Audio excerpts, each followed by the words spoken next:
The opinions expressed herein are those of the individual and do not reflect the official policy or position of the US Army, the United States Military Academy, the Department of Defense, or the US government. Hello, everybody, and welcome to Grey History, Episode 90, Spain and the War of the Pyrenees.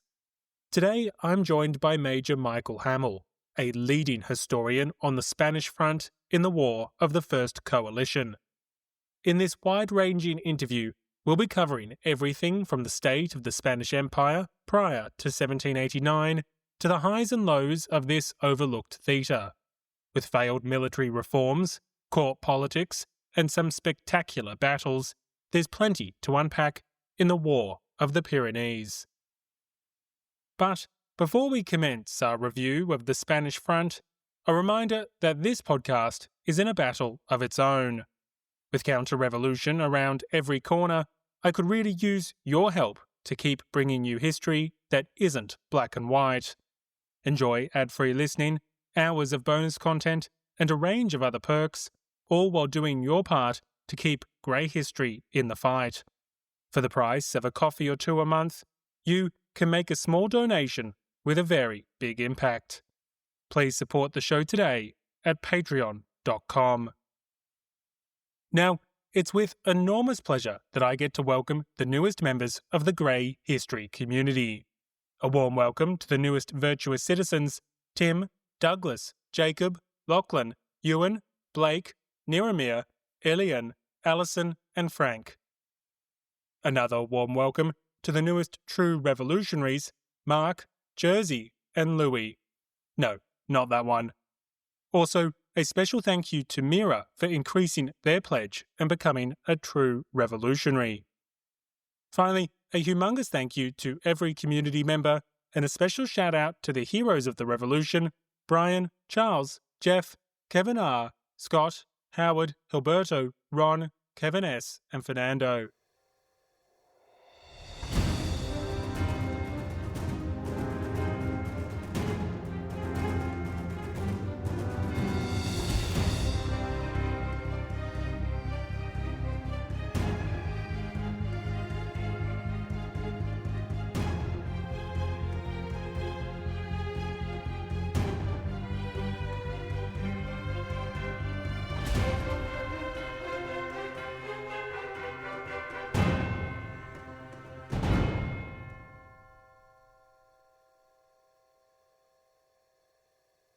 Major Michael Hamel, welcome to Grey History. Thanks for having me.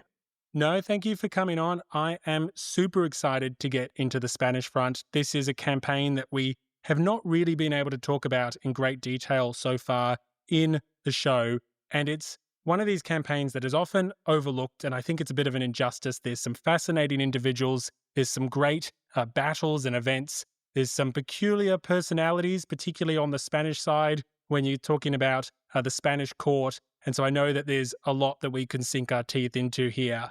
I suppose maybe to start us off just with some broad scene setting before we get into the War of the Pyrenees.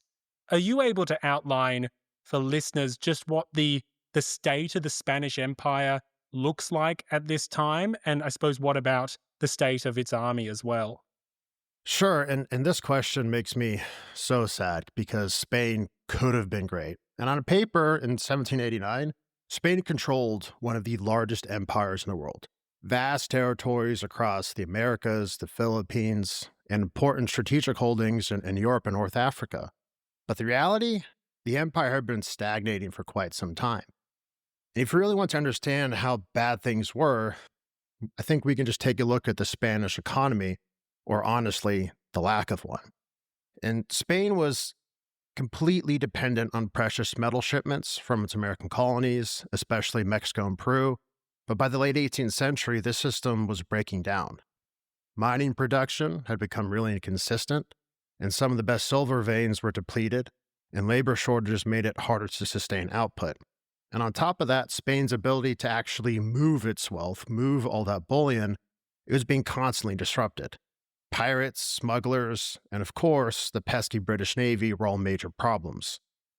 British blockades, especially during wartime, cut off those crucial trade routes, meaning Spain often struggled to even access the wealth of its empire. And the problem wasn't just getting silver to Spain, it was that Spain had little else going on economically. There's no real diversification of their economy.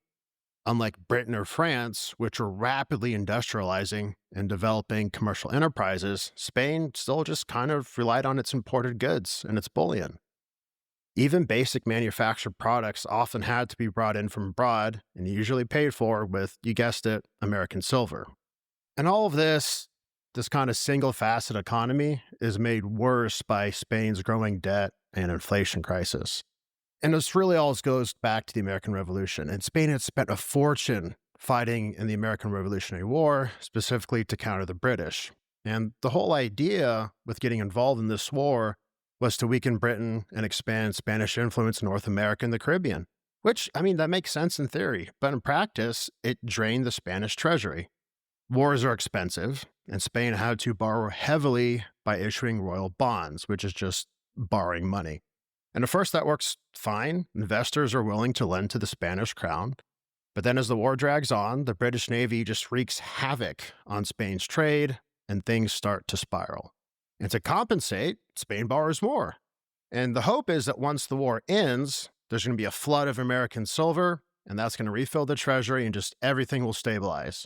And sure enough, when the war did end, there was a huge influx of colonial wealth. Tons of silver and goods came pouring into Spain. But instead of fixing the economy, it made things worse. Why? Inflation. Suddenly, there's too much money chasing too few goods and prices skyrocket. The value of Spain's royal bonds plummet, and by the late 1780s, they were worth about half of what they had been. And so you have investors, they see this instability, and they start demanding higher interest rates because there's more risk. And Spain's government was quickly losing credibility as a borrower. Basically, Spain was in a financial death spiral. Now, on top of this, a smallpox epidemic weakened Spain's population. On top of that, you have bad harvests leading to food shortages. And you combine everything together and you have a perfect storm. So by 1789, as the French Revolution was kicking off, the Spanish government is essentially broke. The thing about running an empire is it's expensive. Defending all that territory, maintaining a navy, keeping colonial subjects in line, all that costs a lot of money. And Spain just doesn't have it.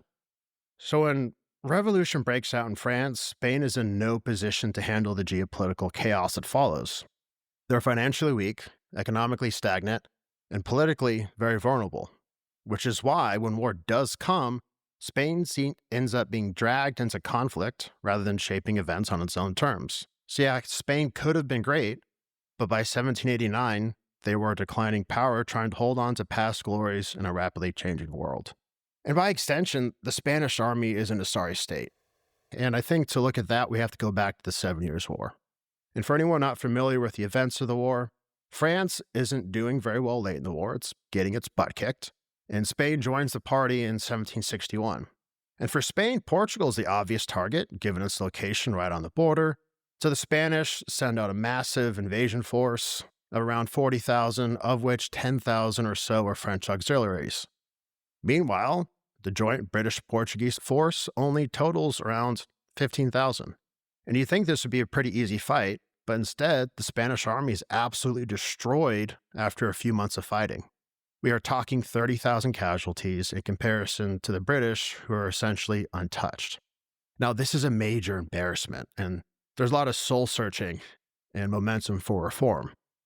And one of the men put in charge of this reform is an Irish-born general by the name of Alejandro O'Reilly, which is probably my favorite name of all time.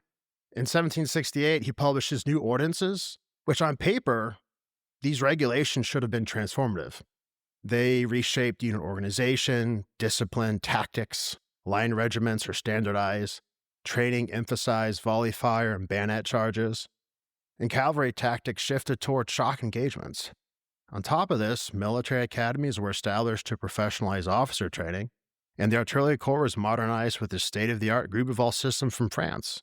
If you looked at just the blueprint, you would think Spain was on its way to having a first-rate army and reclaim some of its lost glories. But reforms in theory are one thing. Putting them into practice is another story entirely.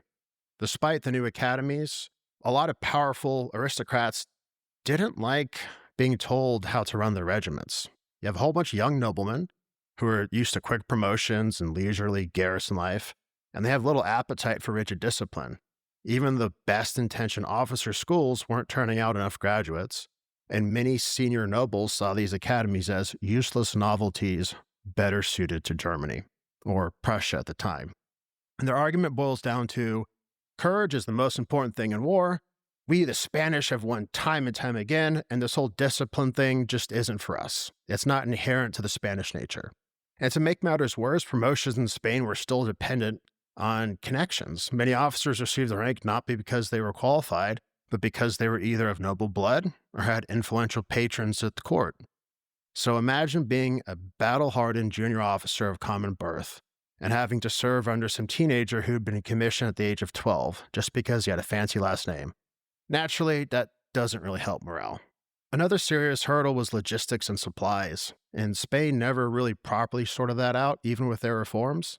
Under the new system, if a Spanish army needed transport, it basically had to requisition mules from local farmers, mules that might only be available within a certain distance from home or for a certain number of days. And if there was going to be a longer campaign, the Spanish logistics officers could hire contractors. Think, 18th century private military industrial complex. However, these contractors weren't always available, and they're often really expensive. So if you're leading troops on a long campaign, you had no assurance that you'd have enough animals, food, or reliable wagoneers to keep your men fed and your cannon moving. Soldiers themselves only got a daily bread ration, and so they had to purchase the rest of their meals from civilians using their own meager pay. Of course, if you wandered into a war-torn region, you can't always count on friendly civilians with food to sell. This kind of ad hoc sustainment worked okay for small, local operations, but in a major war, it's a blueprint for disaster. And now there's the question of manpower. Now, the king, Carlos III, he introduced the sorteo, which is lottery, and the leva, which is levy, to bolster the army ranks. Now, on paper, the sorteo, lottery, was supposed to provide an annual influx of soldiers drawing from single, healthy men between ages of 17 and 36 across all social classes. Very enlightened at the time, and it almost sounds like the levy en masse. But in reality, it didn't work out so well. So you have peasants, and they usually dread army service because the pay was terrible, 40 reals a month minus mandatory deductions, and the punishments are brutal. So if you're a farmer, you got to think about it. If you're just a normal subsistence farmer, enlisting in the army might mean your family starves in your absence. So people dodge the draft by fleeing, faking illnesses, or bribing officials. And sometimes they mutilated themselves just to fail the health requirements. In some towns, the mayor conveniently declared nearly everyone too short or too sickly to serve.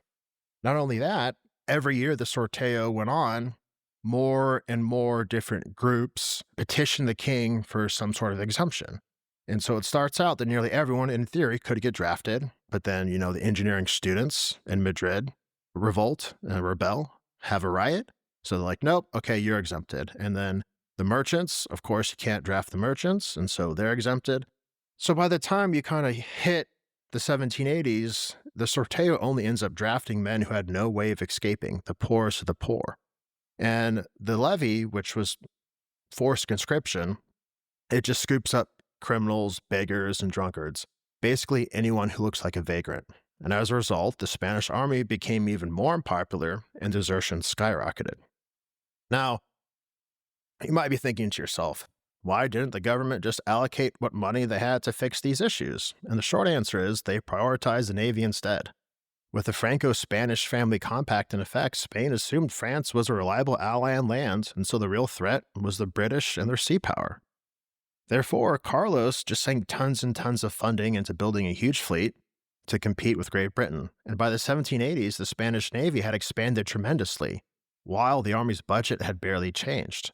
And if you're a enlisted man on land, your pay stayed flat even as prices rose. If you're an officer, you got a small stipend, but you still had to buy your own uniforms and jump through political hoops just to move up to any sort of substantial rank. Meanwhile, Spain just keeps pouring money into shipyards and cannons for the fleet, not bread and clothing for the army. By the late 1780s, Carlos's health was failing, and so was his interest in pushing further reforms. He recognized the army had stagnated, but real solutions would have required stepping on a lot of noble toes and spending more money, something the crown just wasn't prepared to do, even if it had the money in the first place. At last minute, he tries to add a third battalion to each infantry regiment, but he passes away in December of 1788 before he could really do anything. So when his son, Carlos IV, inherits the throne, the army was a half-reformed mess, theoretically built on Prussian and some Austrian ideas, but in practice, it was overshadowed by corruption, nepotism, underfunding, and a general unwillingness to serve.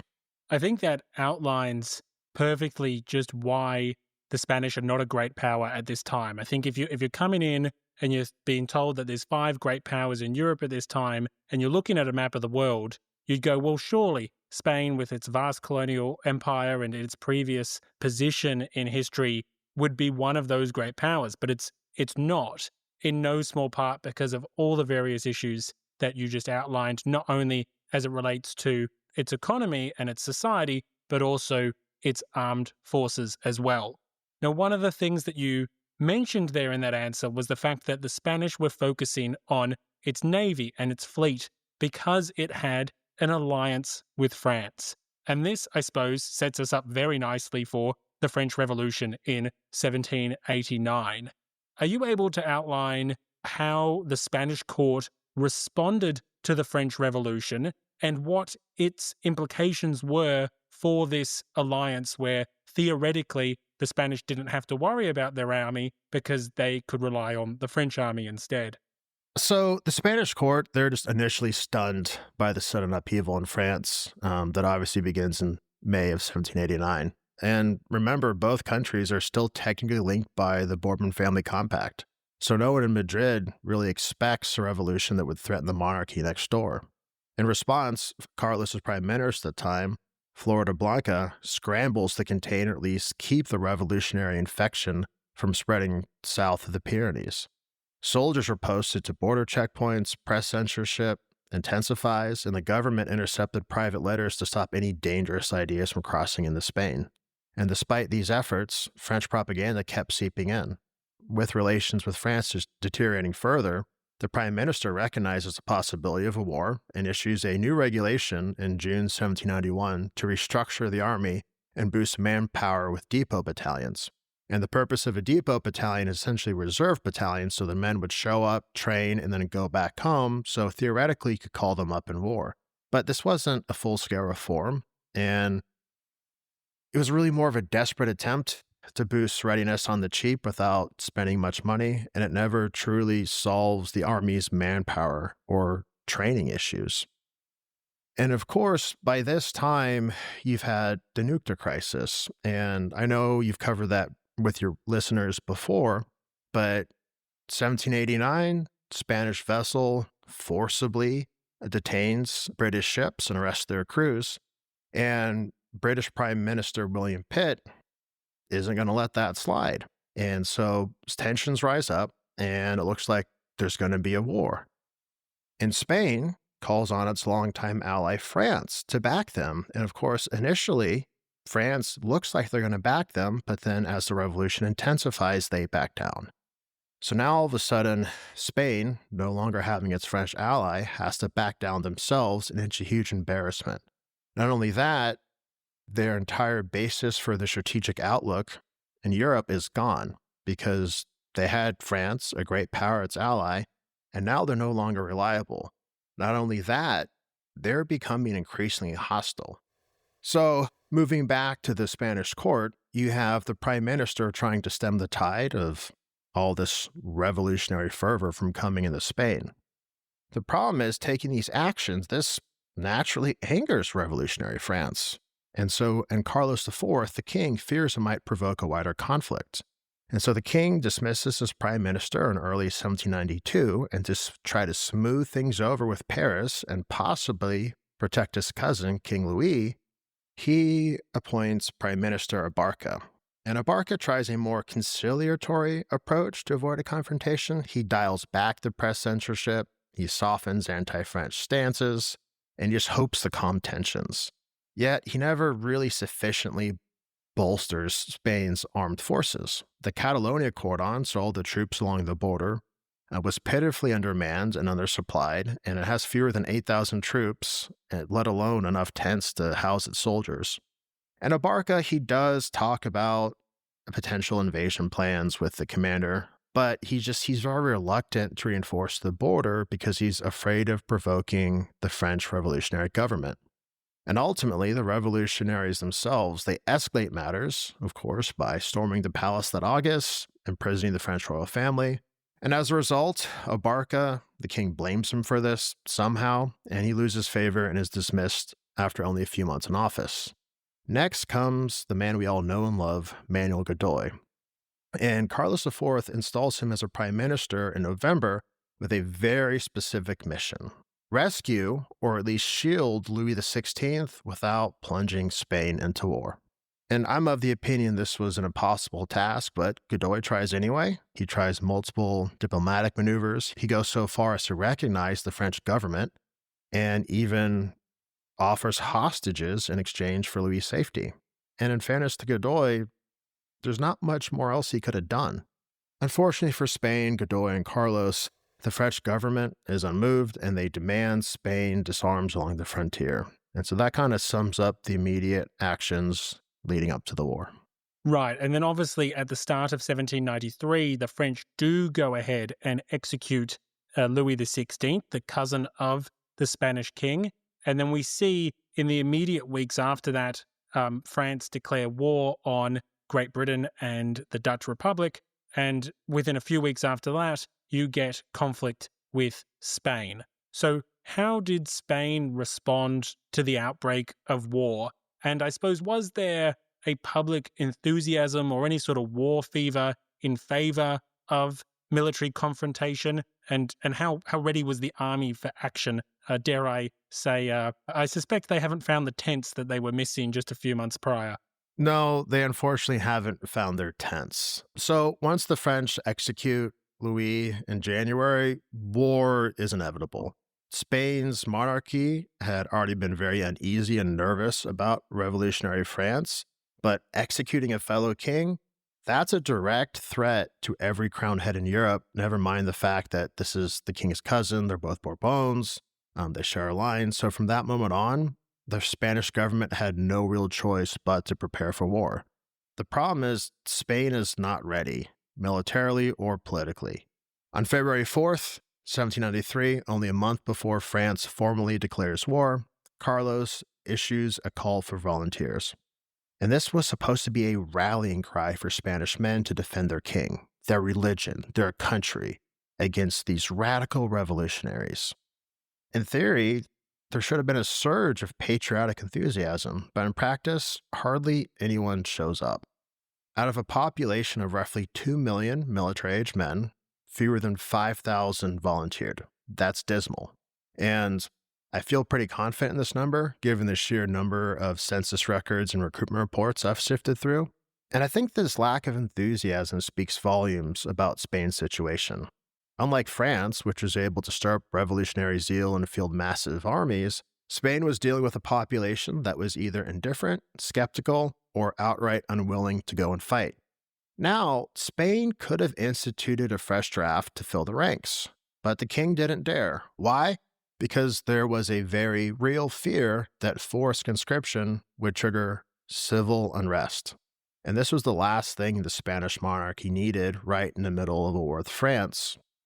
And domestic instability would not only further tank their already weakened economy, but they might have to worry about a threat from within. And this was a real fear. Through the 1770s, 80s, and on, there had been a number of riots and violent actions against the government whenever there was a draft. So instead of forcibly raising new troops, the government had to make do with what was already available.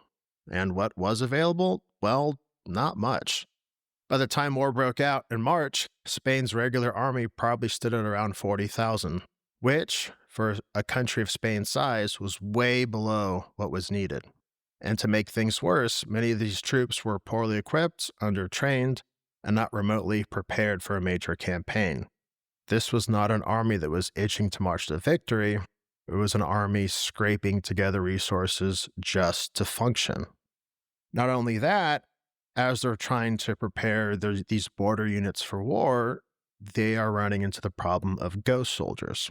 And for anyone who doesn't know, ghost soldiers are when a regimental commander will say, I have 1,000 men on the roll, and so the government will send them equipment and more so money to pay 1,000 men, when in reality, they only have 500.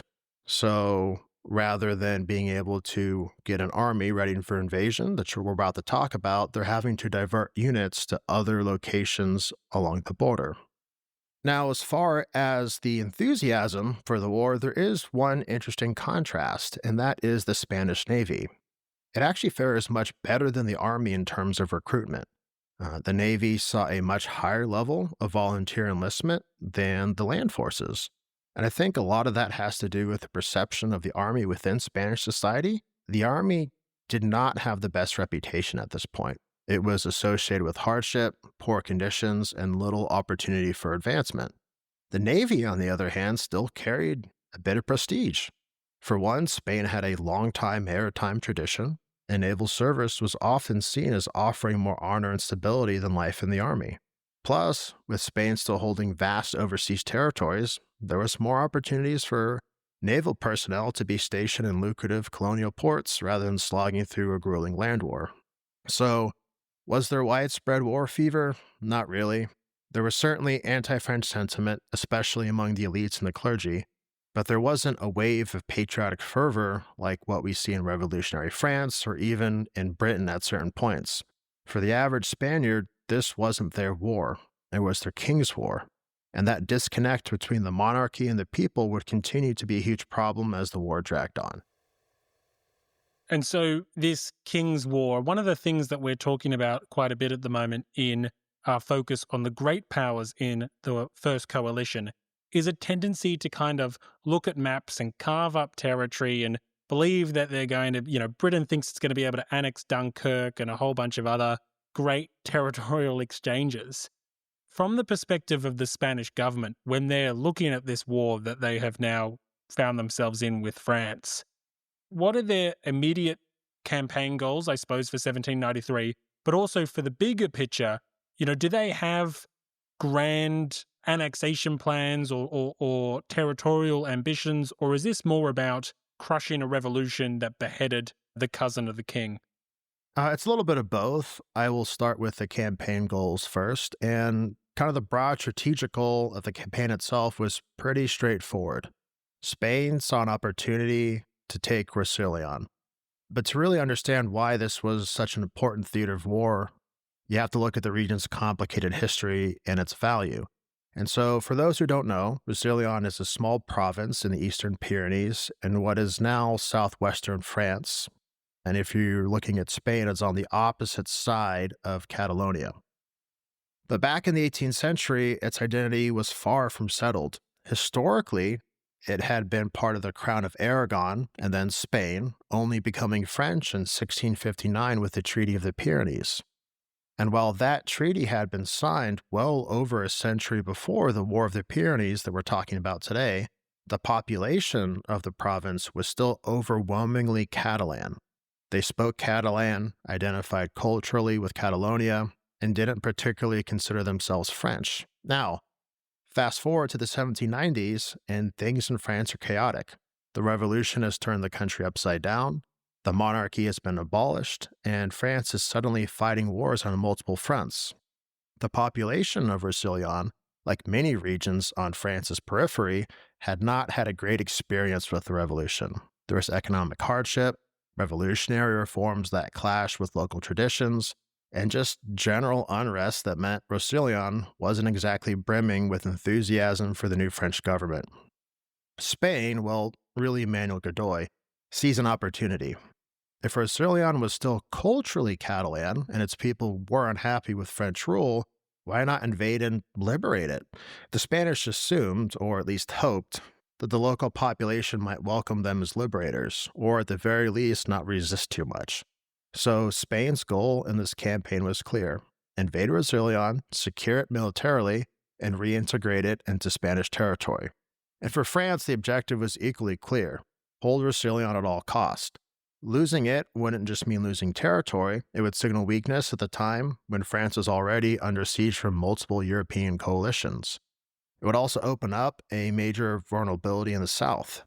If Spain managed to break through Roussillon and push northward, they could threaten interior France. So, in summary, the campaign wasn't just a random border skirmish, it was Spain's attempt to reclaim historically contested lands and test France's stability during the early years of the revolution.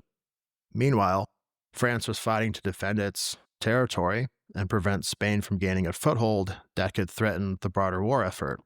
What neither side fully anticipated, however, was just how grueling and costly the campaign would turn out to be. Now, Spain's goals in the War of the Pyrenees weren't quite the same as, say, Austria or Prussia, which had their eyes on territorial expansion. If you boil it down, Spain had three main objectives, and that it had less to do with land grabs outside of Roussillon itself and more to do with ideology, stability, and survival. Number one, and this is the big one, overthrow the French Revolutionary government and restore the monarchy. This is really the big one. Spain, under Carlos IV, was a staunchly conservative monarchy. The French Revolution wasn't just some political upheaval happening across the border. It was a direct threat to Spain's entire social order. The revolution had overthrown the French Bourbon monarchy, executed Louis XVI, and was openly spreading radical republican ideals. For Madrid, this wasn't just a diplomatic crisis, it was an existential one. The Spanish monarchy was deeply intertwined with the idea of divine right. Carlos IV ruled by the grace of God, and that legitimacy came from centuries of Catholic tradition. The revolution, by contrast, was about throwing off monarchy altogether. And if it could happen in France, who's to say it couldn't happen in Spain? The absolute last thing the Spanish crown wanted was for these revolutionary ideas, liberty, equality, republicanism, to start seeping into Spain and challenging royal authority. So like the rest of the First Coalition, Spain's primary objective was to crush the revolution before it could spread. The ultimate goal was to restore the Bourbons to power in France, stabilize the old order, and put an end to this dangerous ideological experiment. Goal number two was to encourage royalist insurrections in southern France. So Spain wasn't just thinking in terms of military conquest, it was also hoping to destabilize France from within. While we often focus on the Vendée when we talk about royalist uprisings, it's important to remember that southern France wasn't exactly thrilled with the revolution either. Cities like Toulouse, Lyon, Marseille all had strong royalist or at least anti-Jacobin sentiment. Many people there weren't necessarily committed revolutionaries, and Spain saw an opportunity. So the Spanish strategy was to push into Roussillon and ideally trigger counter-revolutionary uprisings in the south. If enough royalist forces inside France rose up, it could put enormous internal pressure on the Republic and maybe even cause it to collapse under its own weight. The logic was that a weakened France, facing both external invasion and domestic unrest, wouldn't be able to sustain the war effort. Now, did this strategy work? Not really. While there was definitely anti-revolutionary sentiment in the South, it wasn't strong enough or organized enough to create the widespread counter-revolution Spain had hoped for. And goal number three overall is, of course, defend the Catholic Church and prevent secularism from spreading.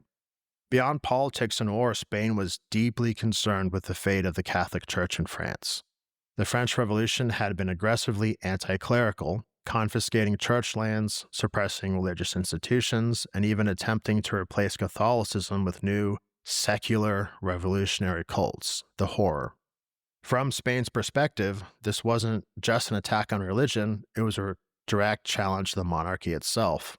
As we talked about, in Spain, the crown and the Catholic Church were inseparable. The Spanish monarchy drew much of its legitimacy from its role as a defender of the faith, and the idea of a neighboring country violently dismantling Catholicism was deeply unsettling. So Spain kind of frames the war as a crusade, not just to restore the French monarchy to protect Catholicism and stop the spread of radical secularism. So Spanish propaganda at the time, it leans heavily into this religious framing and portrays the war as a fight to save Christian civilization from the forces of atheism and anarchy. Now, what Spain really wasn't interested was in annexing French territory outside of Roussillon itself, Unlike Austria, which was eager to grab chunks of French land, or Prussia, which was mostly in it for political leverage, Spain particularly wasn't focused on any sort of extra expansion. Yeah, you had Roussillon, but that was culturally Catalan and traditionally been part of Spain. But beyond that, Spain wasn't looking to carve up France. Sure, maybe there was some vague interest in minor border adjustments, but that wasn't the point of Spain's involvement. So, in short, while other nations might have been in it for land or power, Spain was in it to restore the monarchy, crush revolutionary ideology, and defend Catholicism. It's fascinating, the Spanish perspective and the Spanish war aims. I forget which historian makes the remark. It might be historian George Lefebvre, but he essentially states in a very kind of witty one-liner that the execution of Louis XVI was a pretext for war for Britain, but the cause for war for Spain. And you really get that sense that, unlike, say, as you say, Prussia, who's in this mainly to use it for leverage against the Austrians, and they're more focused on what's happening over in Poland, Spain is coming at this from a very different point of view. And to go back to what you were saying at the start of this episode, Spain is incredibly fragile in terms of its economy, in terms of the position of the monarchy, and you can understand why. I mean, even at this time, like, England is really concerned about internal dissent and the threat of revolution within. And the English state is in a much more sturdy position than the Spanish state is at that time. And so you can understand why the aims of this conflict for Spain do lean more into that ideological and religious crusade than, say, some of the other great powers. But I suppose, if this was a religious crusade, would you say that it had divine protection? If we actually get into the campaign itself, did it start off well for the Spanish? Could they make an argument that God had blessed their advance on the front lines?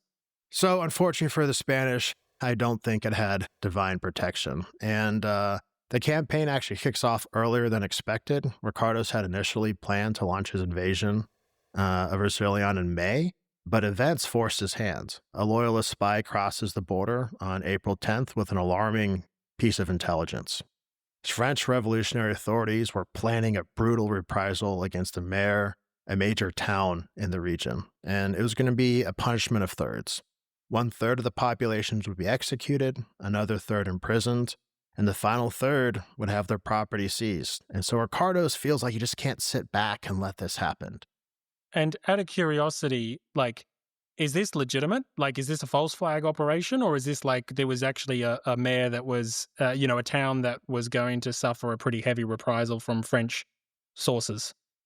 So there are definitely towns in the region that had suffered reprisals. However, it's also in this town's best interest to get the Spanish moving across the border early. From reading the report itself, it seems like it's a bit exaggerated. Not only that, when they eventually get to the town, it's very lightly garrisoned by some second, third tier French soldiers. So I think it was more a move on the part of the villagers necessarily than a false flag operation on behalf of the Spanish. Rightio. Okay, perfect. Well, I'll let you pick up where you left off. I just had to ask the question, was this someone, eager to march, or was something, a little bit more foul play occurring? Yeah, so beyond the moral obligation to act, there's also an opportunity here. So if Ricardos moves quickly, he can present himself and his army as liberators and win over that local support while also securing an important route into enemy territory. So despite not having official approval from the Spanish court, he makes the call. The invasion will begin immediately. So on April 16th, Ricardos gives the order, and early the next morning, about 20,000 Spanish troops start moving across the Pyrenees. His advance guard, roughly 3,500 men, moves before sunrise on the 17th. Now, instead of launching a direct assault on Fort Bellegarde, which was the main fort covering the main road into Roussillon, he opts for a more nuanced approach. His columns bypass Bellegarde entirely, and they thread their way through multiple rugged mountain passes to outflank French positions and occupy key towns. But here's where things get tricky, and divine protection would have been helpful. The terrain is brutal, it's steep, freezing, and not at all suited for a moving army. And Spanish logistics, which we talked about earlier, aren't up to snuff for moving this size of an army through the mountain passes. Main units get lost in the mountains, and only one group, the one heading for Saint Laurent, which was the village that was supposedly going to be attacked, arrives on time. Now, luckily for the Spanish, the French garrison there is small, it panics and abandons the town without much of a fight. And this gives the Spanish their first real foothold in enemy territory. And from there, things go surprisingly well. Over the next few weeks, the Spanish fight a series of smaller battles, pushing the French back and solidifying their position in Roussillon. And this is exactly what Ricardos had hoped for. And with a secure foothold, he can start bringing up supplies, heavy artillery, and reinforcements. But moving artillery into this kind of terrain is a nightmare. The Spanish initially have to make do with only light 4-pounder cannons. These are light enough to be carried on soldiers through narrow and treacherous trails, but they still weigh 600 pounds each. And Ricardos knows these won't be enough for the battles ahead, so his men work day and night and widen and reinforce the mountain passes so they could be passable by larger, more powerful 8-pounder cannons. Now, of course, it isn't all smooth sailing. Supply issues quickly become a chronic problem. There aren't enough mules, not enough tents, and the Spanish transportation system depends on civilian contractors who aren't really reliable. Food shortages loom over the campaign, but despite all these issues, Ricardos does manage to hold and expand his position. And by mid-May, the French realize the threat is serious. They try to trap Ricardos and his army between their relatively small field army and their chain of border forts. But Ricardos knows this and strikes first. On May 19th, he launches a sprawling attack on Masdeu, and if anyone's looking for the battle, it's spelled Masdeu. I apologize for my French pronunciation. And this is a town just southwest of the provincial capital of Perpignan. Despite the French having superior artillery, Ricardos pulls off a well-coordinated 3-pronged assault and outmaneuvers them, forcing them to withdraw. And from this point on, Spanish control over Roussillon tightens. Ricardos turns his attention to the fortresses that he initially bypassed, and one by one they fall, mostly because the French garrisons simply run out of supplies, given that Spanish artillery wasn't heavy enough to bombard them into submission. And by early June, Ricardos has secured his rear, which is a game changer. Now, instead of struggling to move his troops and supplies through mountain trails, the Spanish have the open and well-maintained road leading into France. So that sounds like a pretty good position that the Spanish are in. I mean, by early June, they've secured their rear. For reference, it's at the start of June that the Girondins are purged and we start to get the Federalist revolts, including, as you alluded to earlier, in some southern cities, most notably in terms of the region Bordeaux, but Toulouse is also a scene of potential insurrection. It doesn't ultimately rebel, but it could. You also have advances by the coalition powers in the northern frontiers. By this point in time, the Anglo-Austrian force is on French territory, having crossed the Belgian frontier, and the Prussians are besieging mines in the Rhineland. This sounds like it's going pretty well for the Spanish. So, as they consolidate their control in the region, what's next? Where are they going after this? So, yeah, things are on paper looking great for the Spanish. So now what he has to do, he has to take the provincial capital of Perpignan, and it's a walled city. But the biggest challenges that he faces are the limited resources at his disposal, but he's going to try to take the capital anyway. So he takes about 15,000 troops to the outskirts of the city, and he hopes to force the French forces outside the city into a decisive battle.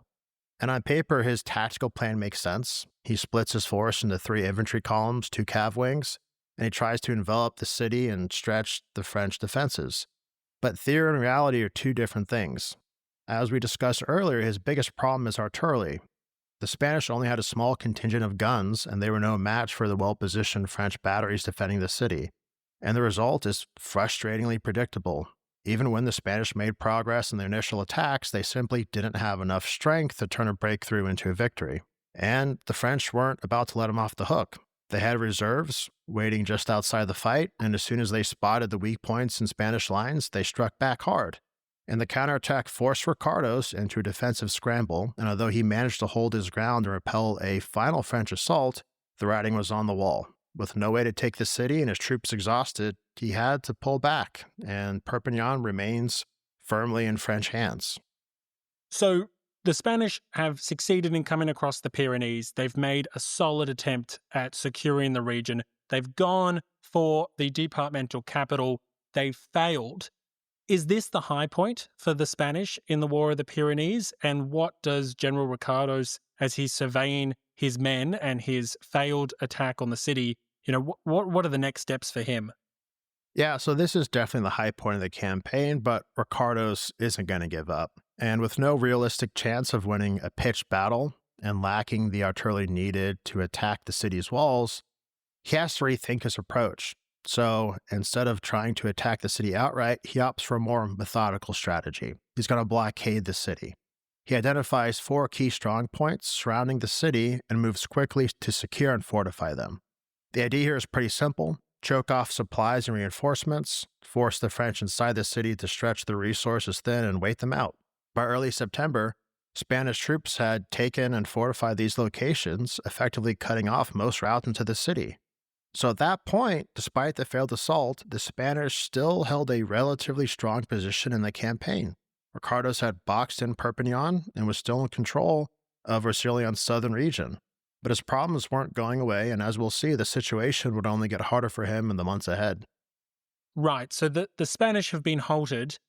What's happening on the other side of the front? How are the French responding to this? They've obviously got crises galore, both internally and on their frontiers. But what is the French response to what had been, up until this point in time, quite a successful Spanish incursion, or I suppose from the point of view of the Republic, quite a disastrous campaign?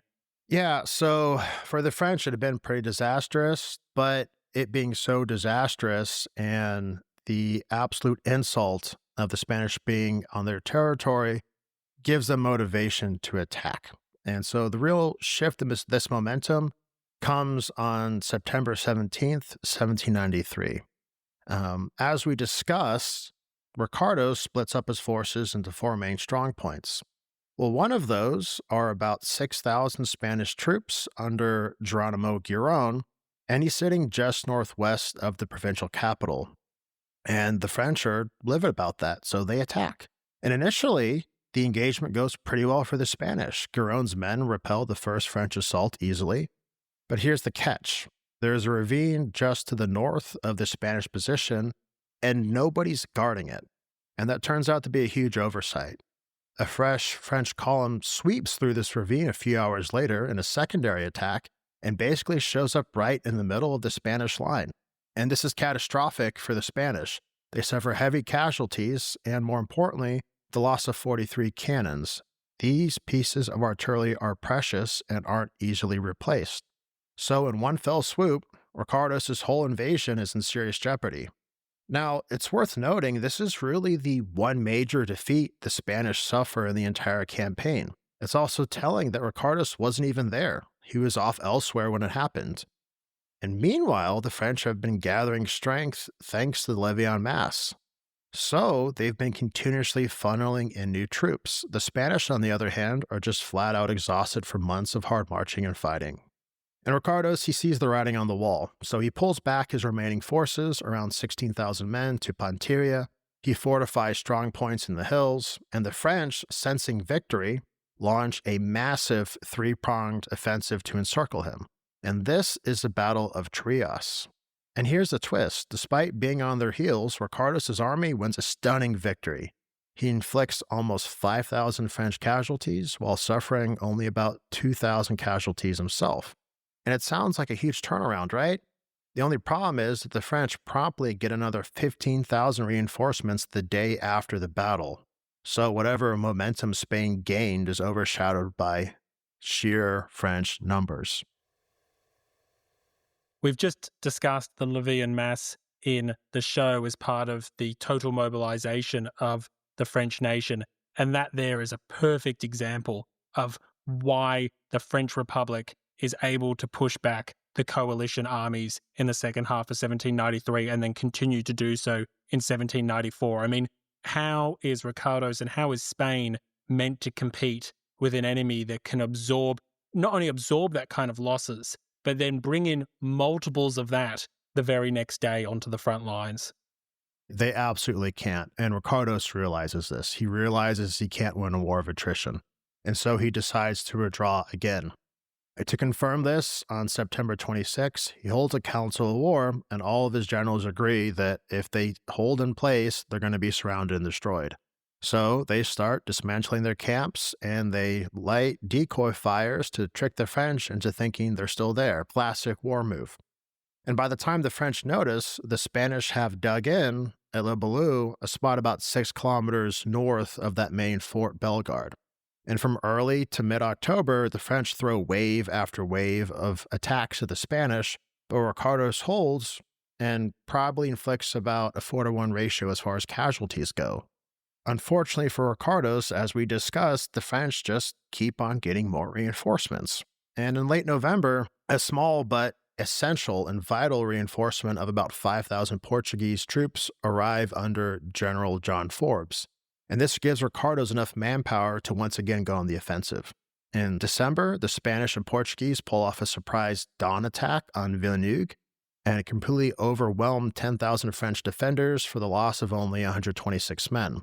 And that's a huge morale boost. And they followed this up by capturing the main ports in the eastern province on December 20th, which in turn forces a large number of French troops to either surrender or withdraw.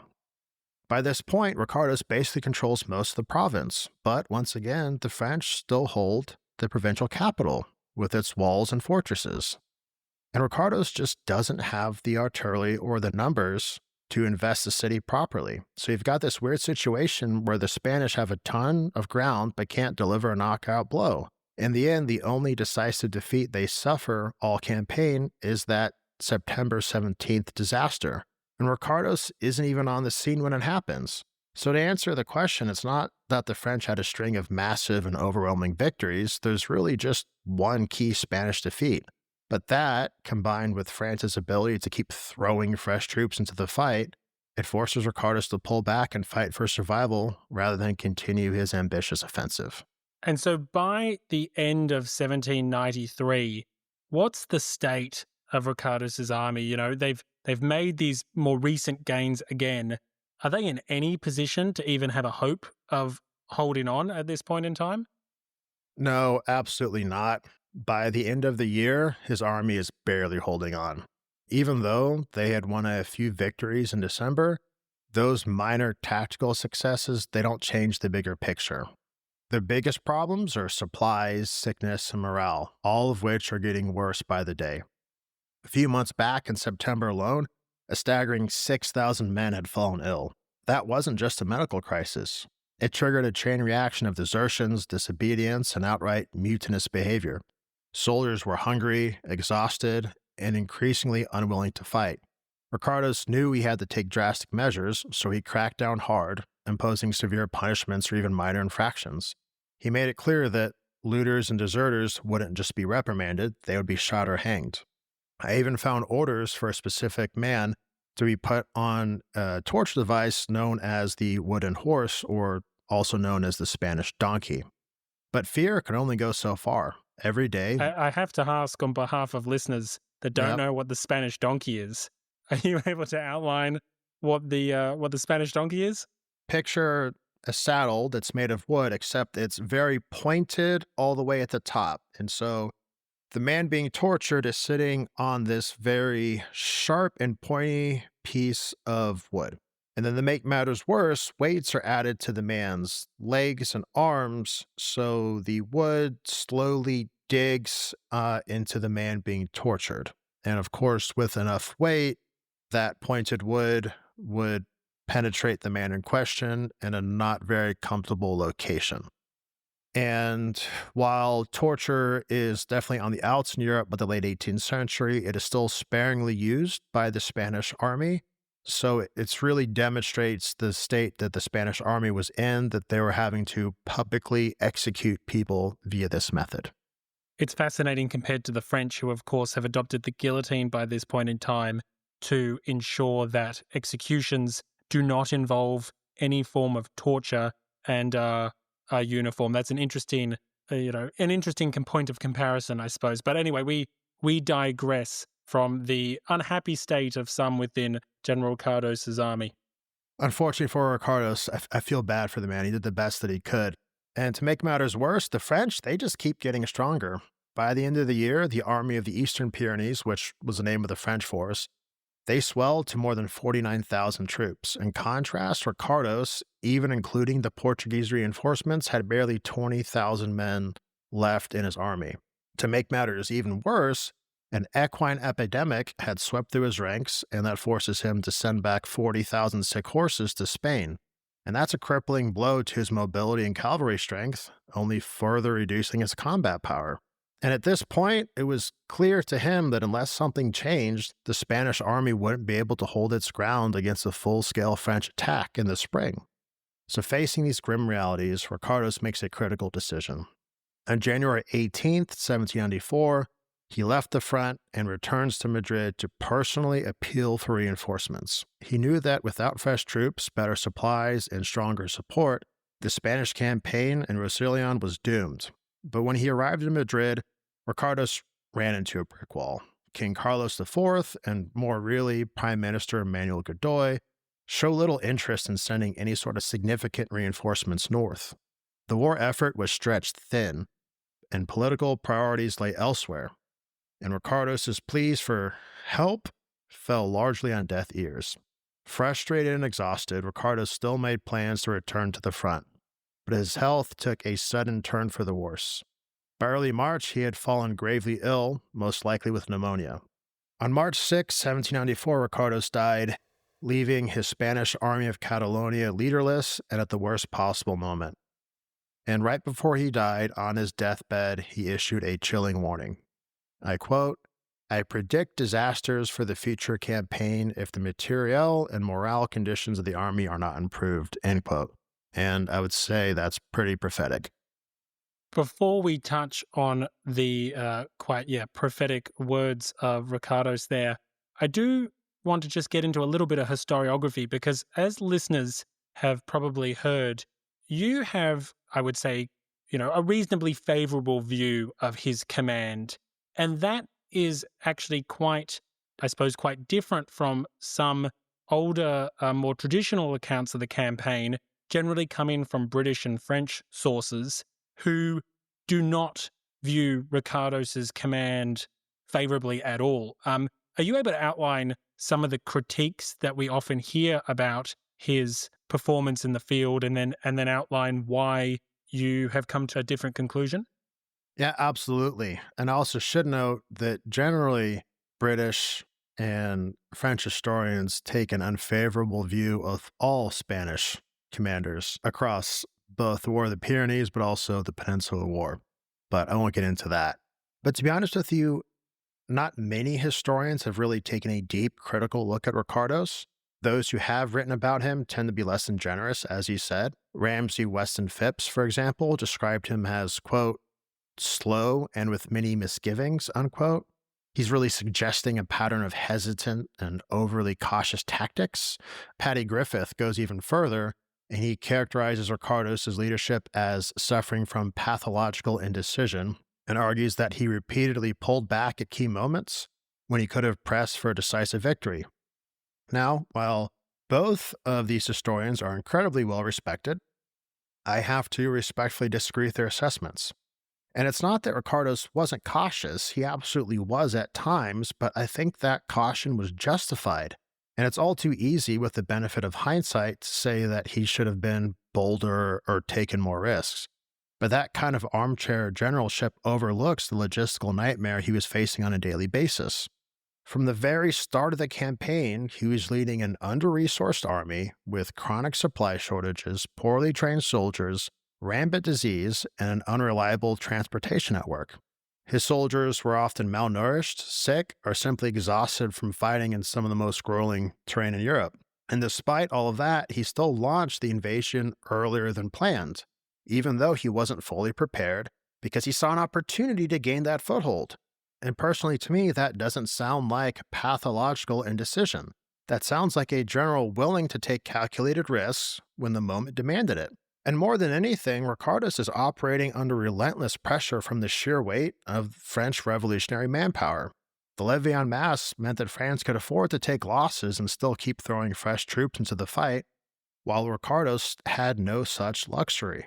Every soldier he lost was harder and harder to replace, yet he still managed to outmaneuver and outfight larger French forces time and time again. His victories weren't easy or overwhelming, but they were hard fought and meaningful in a war where Spain was otherwise struggling across the board. At the end of the day, my argument is pretty simple. Ricardos did the best that he could in an almost impossible situation. Spain's overall conduct of the war was a disaster, and I agree with them on that, but Ricardos was the one bright spot in it. Whenever an opportunity presented itself, he seized it. And if we judge a general by results, well, no other commander, French or Spanish, won as many victories as Ricardos during the War of the Pyrenees. I think that alone should earn him far more credit than he typically receives. And as you alluded to there, his replacements are not going to perform any better by any means. And in fact, as you hinted at, his last words will be quite prophetic. So are you able maybe to outline the end of this campaign in the War of the Pyrenees and where the belligerents end up in 1794 and 1795? Yeah, absolutely. So the king and really Godoy, they're desperate to salvage the situation after Ricardos' death. And so they reach into Spain's pass and once again call on General Alejandro O'Reilly, who we talked about earlier with his reforms. And the idea was that his experience could stabilize the front and restore Spanish momentum. Unfortunately for the Spanish, O'Reilly's very old at that point, and he dies of a heart attack just 2 weeks later, and he never actually makes it to the front. So no clear alternative. Command falls to Caraval, who's the Count of the Union, and he had served under Ricardos, but he wasn't a very good general, and his tenure goes poorly from the start. The really first major disaster comes at the Second Battle of Belleau, and that's in late April 1794. The French launch a massive counteroffensive. They shatter Spanish lines and recapture most of the territory Ricardos had taken the previous year. And then in August, the Spanish forces engage the French at San Lorenzo, where despite having a 2-1 numerical advantage, the Spanish failed to win a decisive victory, and Spain continues to lose ground. Things go from bad to worse in September when the French recapture Fort Bellegarde, and this is a crushing blow. And this is really the moment where it becomes clear that the Spanish invasion was officially over. They no longer hold any French territory. The decisive moment of the war really comes in November of 1794 during the Battle of the Black Mountain, and this is Caraval's last stand. It ends in disaster. The French launch a well-coordinated assault, and in the chaos, Caraval's killed in action. The Spanish army, already battered and retreating, they fall into complete disarray. So, what had once been a very promising campaign under Ricardos had turned into a full-blown collapse. The final Spanish stand takes place at the Siege of Rosas that happens between November 1794 and February 1795. But after a couple months of resistance, the fortress falls, and with it, any remaining hope of Spain turning the tide. At this point, Spain is exhausted, financially, militarily, politically, and seeing no way to continue the war, Godoy pushed for peace. So on July 22nd, 1795, Spain signs the Treaty of Basel, officially ending the War of the Pyrenees. And the treaty was something of a mixed bag for Spain. It doesn't lose any of its homeland territory, but it was forced to cede its portion of Hispaniola, which is the modern-day Dominican Republic, to France. And it wasn't a total disaster, it could have been, but it was still a humiliation. It's a considerable turnaround from how strong the campaign started in 1793, and I'm sure it's a very different result. Well, of course, the entire War of the First Coalition is a very different result. Yes. That everyone predicted, except for maybe some of the patriotic and hopeful, but not completely, war-fevered patriots in Paris. Thank you so much, Michael Hamel, for your time today on the War of the Pyrenees. Now, listeners, before we did this interview, we asked for questions on the War of the Pyrenees and the Spanish front. And so next week, I will release a short special with Major Michael Hamel, answering your questions on that. We're going to be discussing the diplomatic situation between France and Spain after peace is concluded in 1795, and ultimately how we find ourselves in a situation where the Spanish are allied with France within only a few short years. We're also going to be touching on the experience of Catalans on both sides of the border, as well as the Principality of Andorra. And finally, we're going to be talking about the impact of the Napoleonic era on the Spanish-American revolutions in the first decades of the 19th century. A fun hypothetical question that I'm sure we'll be able to sink our teeth into. So keep your eyes open for that. That will be coming out next week. Major Michael Hamel, thank you so much for running us through the history of the War of the Pyrenees. It's been an absolute pleasure. That absolutely has been. I really appreciate you having me on. No, thank you, and look forward to maybe having you on in the future when we return to Iberia in the Napoleonic era. Absolutely. Thank you for listening to episode 90, Spain and the War of the Pyrenees. Next week, Major Michael Hamel will join us again to answer community questions on the Spanish front. As always, thank you so much to the Grey History community for making interviews like this possible. If you'd like to help support Grey History and indulge in a range of exclusive perks, you can sponsor the show today for as little as a coffee or two a month. Just Google Grey History Patreon, and I look forward to welcoming you personally. Thank you for listening, stay safe, and have a great day. Grey History is brought to you by its amazing community members, including the heroes of the Revolution, Brian, Charles, Jeff, Kevin R., Scott, Howard, Gilberto, Ron, Kevin S., and Fernando. Joining the fantastic heroes are the fabulous champions of the people: Cindy, George, William, Laura, Daniel, Monica, Joel, Adam, Tom, Eyal, Harold, David, Alistair, Jeff, Regis, Cameron, Dan, Paul, Deborah, Danny, Gordon, Matthew, and Sophia.